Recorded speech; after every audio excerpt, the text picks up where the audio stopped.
Hello student, welcome to beautiful mind IAS. I am Arun Kumar. Beautiful mind IAS का एक बेहद खास प्रोग्राम है हेलो मेंटल, जिसमें हम बात करते हैं साइकोलॉजी के एफएक्यू के बारे में। और आज का हमारा एफएक्यू है जिसको बहुत सारे स्टूडेंट्स ने लिखा है that I have very good interest in this subject and I want to opt this subject for the mains, but when I look at the success rate and very few individuals I find that they have excelled with psychology optional. So what should I do? Many of my friends suggest that you should take optional like anthropology, sociology, political science, and many more. So I can tell you one thing, that if you look at the criteria on which optional subjects are selected, then most important thing is interest, because optional is not like GS. In optional subject you will require to go deeper, and you will answer that will be more analytical. You will be dealing with several theories in every subject, assumptions, be it scientific, physics, chemistry, whatever, or political science. So most important thing is that whether you have interest in that. And of course other factors also matter, like success rate and all. So I don't know how you see that the data should be analyzed scientifically. Sometimes a statistics can confuse you.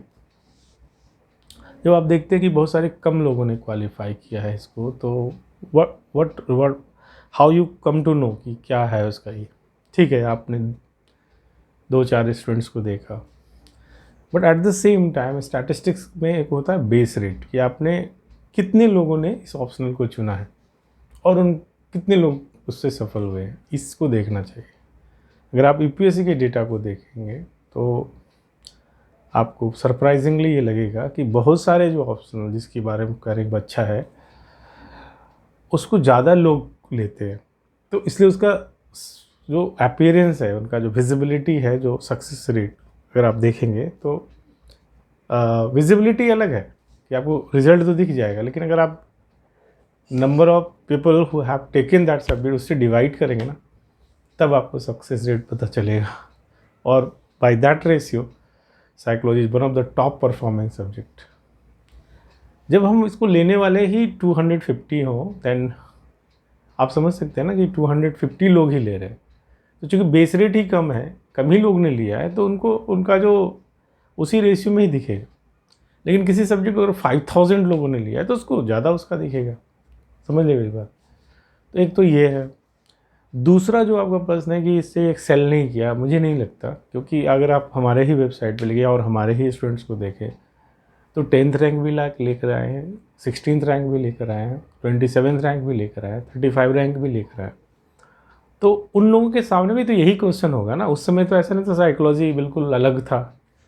उन्होंने अपने test को देखा कि हमें कहाँ करना है। उनके सामने भी तो यही, उस दौर में भी यही था कि साइकोलॉजी क्यों लें, क्योंकि इसमें मार्क्स नहीं आएंगे या कम लोग दिखते हैं सफल। तो उन्होंने जो वो अपना डिसीजन लिया, उसी से वो साबित किया कि भाई साइकोलॉजी मेरे लिए ठीक हो सकता है। दुनिया जो कई लोग होते हैं जो कोई भी सब्जेक्ट दो वो पढ़ लेंगे। कुछ लोग ऐसे लोग होते हैं जो उनको अगर आप कोई अपने इंटरेस्ट का सब्जेक्ट देंगे तब ज़्यादा सस्टेन कर पाते हैं। तो आपको देखना है कि क्या आप अरबी लेके कर सकते हो, फिजिक्स लेके कर सकते हो, कोई भी सब्जेक्ट ले लो, आप कर लो सकते हो। तो आप अपना देख लो कि कौन सा ट्रेंड में है। लेकिन मैं अगर पर्सनली कहें तो मैं नहीं कर सकता ये चीज़। तो अगर मैं आपकी जगह पर हूँगा तो मैं तो, अगर मेरा हिंदी लिटरेचर में इंटरेस्ट है, then I will go for it, है ना। तो इस तरीके से समझिए। अगर आप, तो आपको उन्होंने रैंक बता दिया। अगर आप मार्क्स के में देखें तो मार्क्स का जो है वो ठीक है। मैंने अपने कई वीडियो में बताया कि कभी कभी कि लोग एक्सपेक्ट तो करते हैं कि पीटी क्वालिफाई किया, उसके बाद साइकोलॉजी टेस्ट सीरीज किया और सोचते हैं कि मार्क्स आ जाएंगे। क्यों आएंगे जब आपके फंडामेंटल्स ही क्लियर नहीं है?